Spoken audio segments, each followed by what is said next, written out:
Hi అండి, ఎలా ఉన్నారు? ఏం చేస్తున్నారు? Welcome back to our channel smart life Sri. అందరూ కూడా భగవంతుని దయ వల్ల చాలా చాలా బాగుండాలని మనస్ఫూర్తిగా కోరుకుంటూ మన వీడియోలకైతే వెళ్ళిపోదామండి. ప్రతిరోజు కూడా డైలీ చేసే రొటీన్ పని అయినా కూడా నా పనులు అనేవి ఎలా ఉంటాయి, ప్లాన్ ప్రకారం ఎలా చేసుకుంటాను, ఇవన్నిటినీ కూడా డైలీ రొటీన్లో షేర్ చేసుకుంటున్నాం కదండి. మరి ఈరోజు లంచ్ బాక్స్లోకి అలాగే పిల్లలకి స్నాక్స్ ఇవన్నీ కూడా నేను ఎలా ప్రిపేర్ చేస్తాను అనేవి మన బ్లాగ్స్లోనైతే షేర్ చేస్తుంటాను. సో రండి, మరి ఇంకా ఈరోజు ప్రతి పనిని కూడా చేసుకుంటూ మనం పిల్లల లంచ్ బాక్స్లోకి ఈజీగా, అది కూడా పోషకాలన్నీ కూడా ఉండేలాగా ఇంకా డైలీ అంటే నేను పెట్టే బ్లాగ్స్లో లంచ్ కానీ, స్నాక్స్ కానీ, డిన్నర్ చేసే ఐటమ్స్ కానీ ఇవన్నిటినీ కూడా ఎలా అనేవి చేస్తున్నాననేవి కూడా నేను షేర్ చేస్తున్నాను ఇప్పటి వరకు. ఇక ముందు నుంచి కొద్దిగా అయితే నేనే మార్పు చేసుకున్నానండి. ఇంకా పిల్లలు స్కూల్స్ అవి తీశారు కాబట్టి హెల్తీగా బాక్స్లు అనేవి ఎలాగా ఇంకొంచెం మనం అన్నీ కూడా పడేటట్టు, అంటే ఫుల్ ఫ్లెడ్జ్డ్గా డైలీ మీల్స్ అనేవి, అంటే అందులోనే మనకి అన్ని రకాలు విటమిన్స్ కానీ మనకి ఆకుకూరలు కానీ ఫ్రూట్స్ కానీ అన్నీ పడేలాగా ప్లాన్ చేసుకుంటున్నానండి. సో వాటి వివరాలతో కూడిన అన్నింటినీ కూడా మీతో షేర్ చేస్తూ మన డైలీ వ్లాగ్లోకి అయితే వెళ్ళిపోదాం. సో మార్నింగ్ లేచిన తర్వాత రండి, మరి ఇంకా బయట ముగ్గు అనేది పెట్టేసుకుని ఫస్ట్ అయితే నేను ప్రతిసారి కూడా షేర్ చేస్తూ ఉంటాను. అలెక్సా అనేది ఆన్ చేసి ఫస్ట్ సుప్రభాతం అనేది పెట్టుకుంటానండి. దానివల్ల మైండ్ చాలా పీస్ఫుల్గా ఉంటుందండి. అందులో ఎర్లీ మార్నింగ్ కదా, కొద్దిగా మనకి సమ్మర్ అనేది వెళ్ళిపోయి చల్లగాళ్ళు అనేవి వీస్తున్నాయి. సో ఆ చల్లటి గాలి, అందులోనే ఎర్లీ మార్నింగ్ 5 o'clockకి ఆ చిన్న పిట్టలు సౌండ్లోను వాటిలోను చాలా రిలాక్స్గా అనిపించి పని మీదకి భలే ఉత్సాహంగా అనిపిస్తుందండి. దాంతోపాటుగా మా కృష్ణయ్యని ఎప్పుడు కూడా చూపిస్తూ ఉంటాను కదా, మా తులసమ్మని. సో అక్కడ కూడా ఒకసారి డోర్ తీసుకుని వెనక ఆ బాల్కనీలోకి అయితే కంపల్సరీ వెళ్తానండి. ఒకసారి మనసారా అక్కడ ఒక 5 minutes అయితే అన్ని మొక్కల్ని కూడా చూసుకుంటూ కృష్ణయ్యని చూసి అప్పుడు లోపలికి వచ్చి నా పని అనేది స్టార్ట్ చేస్తాను. సో ప్రతి పని డైలీ రొటీన్లో భాగంగా ఎప్పుడు షేర్ చేస్తూనే ఉంటాను. గదులు అనేవి ఊడ్చుకుంటానండి. దానికన్నా ముందు రోజే నేను అంట్లు అనేవి కడిగేసుకుంటాను. పిల్లల బాక్సులు అవి కూడా ఎప్పుడు మార్నింగ్ లేచిన తర్వాత మనకి ఎప్పుడు పరిగెడుతూనే ఉంటుంది పని అనేది. 5 నిమిషాలు కూడా మనకి రెస్ట్ అనేది దొరకదు. రెస్ట్ మాట ఉంచండి, శరీరం పక్కన పెట్టినా మైండ్ కూడా ఎప్పుడు తిరుగుతూనే ఉంటుందండి. లంచ్ బాక్స్లోకి ఏం చేయాలి, పిల్లలకి ఈవినింగ్ స్నాక్స్ వచ్చేసరికి ఏం చేయాలి, మళ్ళీ రేపు మార్నింగ్ బ్రేక్ఫాస్ట్ పెట్టాలి అంటే హెల్తీగా మనం ఏం పెట్టాలి, ఇవన్నిటిని కూడా మదర్స్ అనేది ఆలోచిస్తూనే ఉంటాం కదండి. ఇంకా ఈ మార్నింగ్ రొటీన్లో భాగంగా అన్ని గదుల్ని కూడా ఊడ్చేసుకున్నానండి. ముందు రోజే నేను ఎప్పుడు కూడా అంట్లు అనేవి పెట్టేసుకుంటాను కాబట్టి బాక్సులు బిజీ అది ఎప్పుడు కూడా, అంటే బాక్సులకి అంట్లు అనేవన్నీ కూడా క్లీన్ చేసి రెడీగా ఉంటాయి. ఇక ప్రతిసారి కూడా రెగ్యులర్ వీడియోస్ చూసే వాళ్ళకైతే తెలుస్తుంది, స్నానం చేసిన తర్వాత కిచెన్లో నా పని అనేది స్టార్ట్ అవుతుంది. అందుకే నేను ఎప్పుడు కూడా స్నానం చేసి దీపారాధన చేసుకుని పని అనేది స్టార్ట్ చేస్తానండి. సో పాలు కాచి నైవేద్యం పెట్టడం అనేది ఇప్పుడు కూడా మనకు అలవాటే కదా, అందుకనే డికాషన్ అనేది తీసేసాను. ఇంకా పాలు అనేవి కాచేసి ముందు పళ్ళు అలాగే పాలతో పాటు నైవేద్యం అనేది పెట్టేసుకుని ఈరోజైతే నార్మల్గా దోశలు, అంటే మనం మినపప్పు బియ్యం దోశలు అయితే వేసానండి టిఫిన్ కింద. దాంతోపాటుగా ఎప్పటి నుంచో మా చిన్నవాడు అడుగుతున్నాడు, డైలీ నువ్వు రైస్ ఐటమ్సే ఇస్తున్నావు, మా ఫ్రెండ్స్ అందరూ కూడా కొద్దిగా, అంటే పిల్లలకు ఉంటుంది కదా వీక్లీ వన్స్ ఎప్పుడు కూడా రైసు దాల్ విడివిడిగా కర్రీ ఇవన్నీ పెడుతున్నావు, నాకు కూడా ఏదైనా ఫ్రెండ్స్ తీసుకొస్తూ ఉంటారు టిఫిన్ టైప్లో ఏదైనా చేసి ఇవ్వమ్మా అంటే, సరే కర్డ్ రైస్ అయితే మాత్రం నేను ఎప్పుడు చెప్తానండి, కంపల్సరీ కర్డ్ అనేది మార్నింగ్ టైంలోకి తీసుకోవాలి. ఎందుకంటే నైట్ అనేది మజ్జిగ తినచ్చు తాగొచ్చు, కానీ కర్డ్ అనేది మాత్రం ఖచ్చితంగా మార్నింగే తీసుకోవాలి. కాబట్టి కర్డ్ రైస్ అనేది ఎప్పుడు కూడా ప్రిఫర్ చేస్తారు. అది మాత్రం ఎప్పుడు మాకున్న మెనూలో అయితే మాత్రం కర్డ్ రైస్ రోజు ఉంటుందండి. దాంతోపాటుగా అయితే సరే మేమంటే చపాతీ చేసుకుంటాం పిల్లలు కదా అని చెప్పి వాళ్ళకి కొద్దిగా మార్నింగే చేసి ఇచ్చేస్తాం కాబట్టి, ఆ పూరి అంటే ఆయిల్లో వేగి ఉంటుంది కాబట్టి పూరి అనేది చేసిస్తాను. దాంతోపాటుగా చెన్నా కాంబినేషన్ అనేది, అంటే మన కాబూలీ శనగలు ఉంటాయి కానీ తెల్ల శనగలు, వాటితో అయితే కర్రీ అనేది చేద్దామని చెప్పి నైట్ అయితే నానబెట్టుకున్నాను. సో వాటిని కర్రీకి ప్రిపరేషన్ కోసం అయితే మునిగేంత వరకు కూడా వాటర్ అనేది పోసేసి కొద్దిగా సాల్ట్ అనేది వేసి కుక్కర్ అనేది ఆన్ చేసి పెట్టేశానండి. మనకి ముట్టుకుంటే ఆ చెన్న అదేనండి ఆ కాబూలీ శనగ అనేది మెత్తగా అయితే అయిపోవాలండి. అట్లా అయితే మనకి ఎక్కువసేపు నానబెట్టుకుంటే నైట్ అంతా మాత్రం చక్కగా కర్రీకి అయితే, అంటే మళ్ళీ అలా అని నానకుండా ఉడకకుండా ఉంటే కూడా కడుపు నొప్పి వస్తుంది కదా పిల్లలకి, అందుకని మనకి ముట్టుకుంటే మెత్తగా అయితే అయిపోవాలండి. అలా అయితే మాత్రం విజిల్స్ వచ్చి ఉడకబెట్టేసుకున్న తర్వాత ఒక బాండీ అనేది తీసుకున్నాను. దాంట్లో కొద్దిగా అయితే జీడిపప్పు అలాగే కొబ్బరి పొడి అనేది రెండు కూడా కొద్దిగా దోరగా అయితే, అంటే ఇక్కడ మనకి మరీ హై పెట్టుకోకూడదండి, ఎందుకంటే మాడిపోతే మాత్రం కొబ్బరి అనేది, అందులో కొబ్బరి అనేది ఫాస్ట్గా మంట తగిలితే నల్లబడిపోతుంది. చూసుకుని మనం సిమ్ నుంచి కొద్దిగా మీడియం ఫ్లేమ్ అనేది రెడీ అయితే చేసుకుని కొద్దిగా కలర్ చేంజ్ అయ్యే వరకు మాత్రం, అంటే కమ్మటి వాసన కూడా వస్తుంది కదండి కొబ్బరి అంటే, అలా రెండింటిని కూడా దోరగా అయితే వేయించుకుంటున్నానండి. ఇక్కడ మనకి కొద్దిగా ఓపిక అనేది ఉండాలండి ఇలాంటి ఐటమ్స్ మనం చేసుకుంటుంటే, అది కూడా మార్నింగ్ టైంలో. అందుకనే ఒకటే ఐటమ్ అనేది పెట్టుకున్నాను. ఇక ఈ రెండింటిని వేగిన తర్వాత చల్లారాక మిక్సీ జార్లోకి తీసేసుకుని కొద్దిగా వాటర్ అనేది వేసుకుని, ఇక్కడ కారం కూడా దీనికి సరిపడా ఒక 5 నుంచి 6 కారపు పచ్చిమిరపకాయలు అయితే తీసుకున్నానండి. వాటిని మెత్తగా అయితే రుబ్బేశాను. ఇక పక్కన పెట్టుకుని ఇందాకటి బాండీలోనే కొద్దిగా ఆయిల్ అనేది వేసుకుని చిన్న చిన్న ముక్కలుగా అయితే ఆనియన్స్ని అయితే ఇక్కడ ఫ్రై చేస్తున్నాను. ఇక్కడ మనకి టేస్ట్ అంతా కూడా ఆనియన్స్ అనేవి బాగా బ్రౌన్ కలర్లో వేగినతేనే మనకి ఈ కర్రీ అనేది సూపర్ టేస్టీగా అయితే వస్తుందండి. ఇక ఇక్కడ ఆనియన్స్ అన్నిటినీ కూడా బ్రౌన్గా వచ్చేంత వరకు అయితే ఫ్రై చేసుకుని ఒక బిర్యానీ ఆకునైతే ఇక్కడ యాడ్ చేసుకున్నానండి. ఈ ఫ్లేవర్ వల్ల మనకి ఈ కర్రీ అనేది చాలా టేస్టీ వరకు వస్తుంది. ఇప్పుడు నేను చూపిస్తున్న ఈ కర్రీ అయితే రైస్లోకి తీసుకోవచ్చు, అట్లాగే పూరీలోకి తీసుకోవచ్చు, చపాతీలోకి తీసుకోవచ్చు అండి.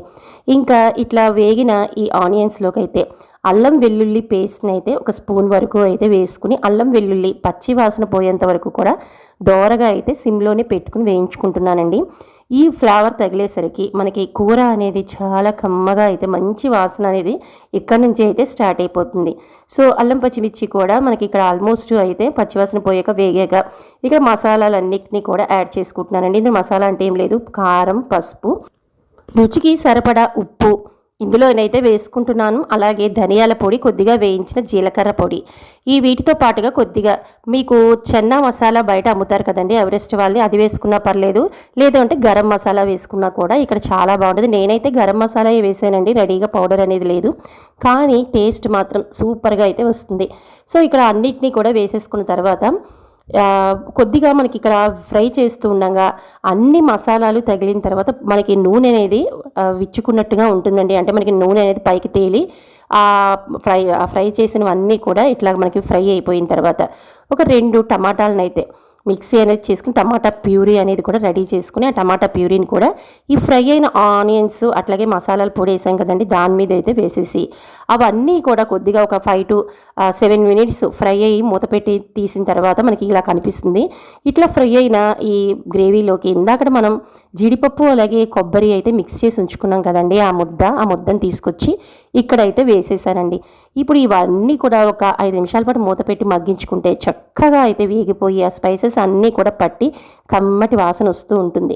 ఇక ఒక 2 నిమిషాలు ఇలా మగ్గించుకున్న తర్వాత ఫైనల్గా అయితే ఇందాకడ ఉడకపెట్టుకున్న చెన్నాని ఆ వాటర్ తీయకుండా ఆ వాటర్తో పాటే అయితే గ్రేవీలో వేసేసి కొద్దిగా మగ్గించుకున్న తర్వాత పైన ఫైనల్గా అయితే కొత్తిమీరని అయితే జల్లేసానండి. ఇంకా ఇక్కడ కానీ మనం వాసన చూస్తుంటే గుమలాడిపోతూ ఉంటుంది, టెంప్టింగ్గా కూడా ఉంటుందండి. పిల్లలకి ఎంతో ఇష్టమైన చెన్న కూర అనేది, అంటే ఇది చెప్పాను కదా రైస్లోకి మీరు మార్నింగ్ టైంలో పిల్లలకి ప్రోటీన్స్గా ఉండేందుకు రైస్ ఐటెంలో కూడా పెట్టుకోవచ్చు, లేదంటే నైట్ అంటే మనం సాధారణంగా అరగదు అని చెప్పి మార్నింగ్ టైంలోనే పెడతాం కాబట్టి ప్రిఫర్ చేయడానికి మార్నింగ్ అయితేనే బాగుంటుంది అని. సో ఇదిగోండి ఫైనల్గా అయితే మనకి గ్రేవీ కర్రీ అనేది ఇలా వచ్చింది. దీంతోపాటు 2 పూరీలు అనేవి ఫ్రై చేసేసి పిల్లాడికి అంటే మా చిన్నవాడికి అయితే ఇచ్చేసాను. మేమైతే ఆ రోజు చపాతీ కొంచెం పెరుగన్నం అయితే తినేసామండి. ఇంకా నేను కొద్దిగా ఈ వ్లాగ్స్ అయినా కూడా ఈవినింగ్ కూడా స్నాక్స్ అనేవి చేసేవి మీకు షేర్ చేస్తానని చెప్పాను కదండి. ఇదిగోండి ఇంకా ఈవినింగ్ స్నాక్ కోసం అయితే పిల్లలు తిరిగి వచ్చేలోపు ఇక్కడ నేను ఒక 2 బంగాళదుంపలను అయితే తీసుకున్నానండి. వాటిని బాయిల్ అవుతున్న వాటర్లో అయితే కట్ చేసుకుని వేసుకుని ఇక్కడ చూపిస్తున్నట్టు ఫోర్క్తో జస్ట్ మనం ఇట్లా గుచ్చుతూ ఉంటే మనకి బంగాళదుంప అనేది మెత్తబడుతుంది. అలా మాత్రం మనం ఉడకబెట్టుకుంటే సరిపోతుంది, పూర్తిగా కుక్కర్లో పెట్టి మగ్గించేసుకోక్కర్లేదు. ఇంకా ఇట్లాగా మనకి మెత్తగా ఉడికిన బంగాళదుంపని అయితే నీటిని అంతటిని కూడా వాష్ చేసి ఒక బౌల్లో వేసుకుని దాంట్లో సాల్ట్ రుచికి సరిపడా, అలాగే కొద్దిగా కార్న్ ఫ్లోర్, మిరియాల పొడిని చూసుకుని తగినంతగా కొద్దిగా మిరియాల పౌడర్ని కూడా ఇక్కడ యాడ్ చేశానండి. అలాగే ఇందాక చెప్పాను కదా సాల్ట్, కార్న్ ఫ్లోర్ అన్నిటినీ కూడా ఇవన్నిటినీ కూడా మిక్స్ అయ్యేంత వరకు, అంటే ఆ బంగాళదుంప ముక్కల మీదే ఇవన్నీ కూడా వేసేసి వాటన్నిటినీ కూడా ఇదిగోండి ఈ విధంగా అయితే బాగా మెత్తగా కలిపేసి ఒక కవర్ అనేది తీసుకున్నాం. మీకు ఏదైనా పాలిథిన్ కవర్ ఉంటే వేసుకోవచ్చు, లేదు అంటే మనకి ఏదైనా సరుకులకి కవర్లు వస్తే వాటిలో కానీ, లేదు ఇంకా పాల కవర్లను కూడా రివర్స్ చేసుకుని శుభ్రంగా క్లీన్ చేసుకుని ఆ కవర్లో కూడా ఎడ్జ్లో చివర్లో కట్ చేసుకుని మనకి కుర్కురే అమ్ముతారు కదండి బయట పొడుగ్గా, అలాంటి కుర్కురే అంటే అలా కుర్కురే మోడల్లో మనం అది ఆ పిండిని ప్రెస్ చేస్తుంటే పొడుగ్గా అయితే మనకి ఈ విధంగా వస్తాయండి. వీటన్నిటిని కూడా ముందర ఇలా వేసి కొద్దిగా బాగా హీట్ ఎక్కిన ఆయిల్లో అయితే ఇట్లా వేయించేస్తున్నానండి. వేయించేసిన తర్వాత పైన నచ్చితే అంటే ఇలా ఉత్తిగా తినేసినా బాగానే ఉంటుంది. కొద్దిగా పెద్ద పిల్లలు అయితే కారం కారంగా చట్పటగా అయితే బాగుంటుందని అంటారు కదా, వాటి మీద అయితే స్పైసీగా ఉండడం కోసం కొద్దిగా కారాన్ని అలాగే చిన్న గరం మసాలాని అయితే వేసేసాను వేడివేడిగా ఉన్నప్పుడే. ఇదిగోండి ఇవి ఈ విధంగా అంటే ఆలు మురుకుల్లాగా ఇవి చాలా బాగుంటాయండి. బయట పిల్లలు ఆయిల్లో కురుకురేలు అవి బయట ఎప్పుడో మనకి ప్యాకేజ్డ్ ఫుడ్ తినే కన్నా ఎప్పుడైనా కూడా చక్కగా ఇట్లా కానీ ఫ్రై చేసి ఉంచితే చాలా బాగుంటుంది. దాన్ని మనం ఇలా సాస్లో అద్దుకుని తింటే సూపర్ టేస్టీగా ఉంటుంది. పెద్దవాళ్ళకి కూడా చాలా వరకు నచ్చుతుంది. దాంతోపాటుగా ఇప్పుడు కొద్దిగా పాతరం నాటి మినపగుళ్ళు ఉంటే వేయించేసి కొద్దిగా షుగర్ అనేది యాడ్ చేసి నెయ్యి వేసి కొద్దిగా మినపసున్న అనేది చేసేసానండి. లడ్డూలు చుట్టేసి పిల్లలకి అది కొంచెం ఇది కొంచెం స్వీట్ హాట్ కింద స్నాక్స్ ఇచ్చేసి ఇక ఇదిగోండి మొత్తం మళ్ళీ తిరిగి మనం ఎన్ని పనులు చేసుకుంటే అంటే కొద్దిగా ఏమైనా ఎక్కువగా పెట్టుకున్నాము అంటే మాత్రం మనకి నైట్ ఏంటంటే ఈ అంట్లు అనేవి కూడా కొద్దిగా ఎక్కువగానే వస్తాయి. కానీ అందుకే నేను ఎప్పటికప్పుడైతే క్లీన్ చేసుకుంటా, అంటే షింక్ అనేది ఎక్కువగా నింపను, ఎప్పుడే క్లియర్ చేసుకుంటూ అందులోనూ నాకు బాక్సులు అనేవి ఖచ్చితంగా సాయంకాలం 6-6:30 అయ్యేసరికి మొత్తం అన్ని బాక్సులు వచ్చి చేరుతాయండి నాకు షింక్లో. అందుకనే ముందరగా వండుకున్నవన్నిటిని కూడా ఎప్పటికప్పుడు క్లియర్ చేసుకోవటం వల్ల నాకు కేవలం బాక్సులు మళ్ళీ నైట్ డిన్నర్కి ఏదైనా చేసుకుంటే అవి మాత్రం కంచాలు ఇంకా గ్లాసులు పాలగిన్లు ఇంకేదో ఒకటి వస్తూనే ఉంటాయి కదా, వీటన్నిటిని కూడా క్లియర్ చేసుకున్నాను.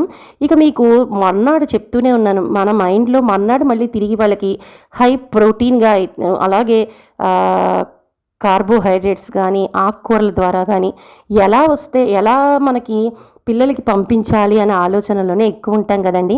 దానికోసమే ఇక్కడ మర్నాడు బ్రేక్ఫాస్ట్ కోసం అయితే ఇదిగోండి ఇలాగైతే పప్పులు నానేసుకుంటున్నాను. ఇక్కడ అన్ని ఈక్వల్ క్వాంటిటీలో కందిపప్పు, మినప్పప్పు, శనగపప్పు, పెసరపప్పు వేసుకోవచ్చు. నేను పెసలు అయితే వేసానండి, పెసలు ఇంకా మంచివి కాబట్టి. దాంతోపాటు ఓట్స్ కూడా ఇక్కడ వేసుకుని 1 స్పూన్ అనేది ఇక్కడ మెంతులు అనేవి యాడ్ చేసుకుంటాను. ఇక్కడ మీరు ఎర్ర కందిపప్పును కూడా వేసుకోవచ్చండి, అంటే మామూలు కందిపప్పుతో పాటు ఒక 1/2 గ్లాస్ ఎర్ర కందిపప్పు కూడా వేసుకుంటే టేస్ట్ అనేది బాగుంటుంది, మనకి ప్రోటీన్స్ అనేవి కూడా ఎక్కువగా వస్తాయి. సో వీటన్నిటిని కూడా బాగా 2-3 సార్లు అయితే వాష్ చేసేసుకున్నానండి. ఎందుకంటే మనకి పప్పులు అన్నీ కూడా నానబెట్టే ముందే ఒక 2-3 సార్లు వాష్ చేసేసుకుని ఫ్రెష్గా వాటర్ పోసుకుంటే మర్నాడు పొద్దునకి మనకి ఇవన్నీ కూడా బాగా నానబెట్టి ఉంటాయి. సో వీటి దోశలు ఎలా వచ్చాయి, దీని ఏంటి టేస్ట్, ఇవన్నీ కూడా మనం తెలుసుకోవాలి అంటే మరి ఈరోజు వీడియోలోకి అయితే కుదరదండి. ఎందుకంటే మార్నింగ్ లేచి అప్పుడు వేసుకుంటాం కాబట్టి రేపటి వీడియోలో అయితే ఇవి ఎలా వచ్చాయి ఏంటి అని షేర్ చేస్తాను. సో మీకు ఈ వీడియో మాత్రం తప్పకుండా నచ్చితే కొత్త వాళ్ళైతే సబ్స్క్రైబ్ చేసుకుని పక్కనే ఉన్న బెల్ ఐకాన్ క్లిక్ చేసేయండి. త్వరగా లైక్ చేయడం మర్చిపోద్దు. అలాగే సబ్స్క్రైబర్స్ అండ్ వ్యూయర్స్ లైక్ చేసి మన ఛానల్ని సబ్స్క్రైబ్ చేసుకోవాలని కోరుకుంటూ మరొక ఇంట్రెస్టింగ్ వీడియోతో, అది కూడా ఈ ప్రోటీన్ దోశలు అనేవి హై ప్రోటీన్ దోశలు ఎట్లా వచ్చాయి, అలాగే రేపటి లంచ్ బాక్స్లోకి ఏం ప్రిపేర్ చేశాను, ఇవన్నీ తెలుసుకోవాలంటే రేపటి వీడియో వరకు ఆగాల్సిందే. అంతవరకు అందరికీ బాయ్, నమస్తే అండి.